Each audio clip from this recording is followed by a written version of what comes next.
नमस्कार मेरो दाजुभाइ दिदीबहिनी जति चेलीबेटी मेरो हाम्रो नेपाली चेलीबेटी हुनुहुन्छ हजुरहरूलाई सबैलाई मेरो फेरि एक बार नमस्कार।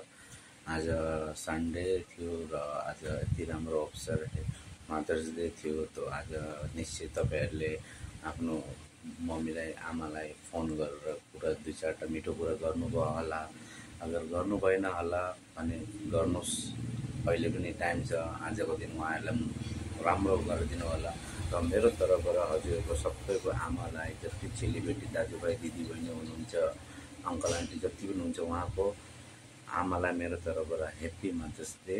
र आमा त आमा हो र आमालाई माया गर्ने हाम्रो कर्तव्य हो। उहाँले हाम्रो यति राम्रो जिन्दगी दिनुभएको हामीलाई यो काबिल बनाउनु भयो र हजुरहरूलाई थाहा छ।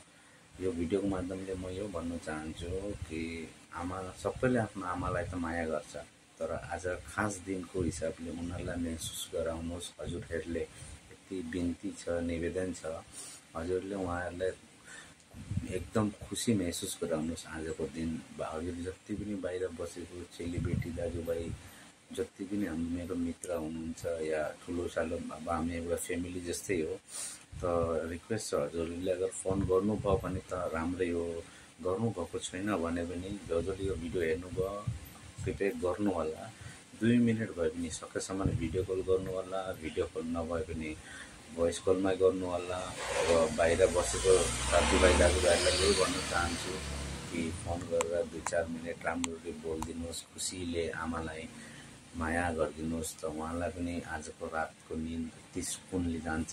यति रिक्वेस्ट छ हजुरहरूलाई कि जरुर तपाईहरुले भन्नु होला, फोन गर्नु होला, आमालाई अलिकति माया देखाउनु होला।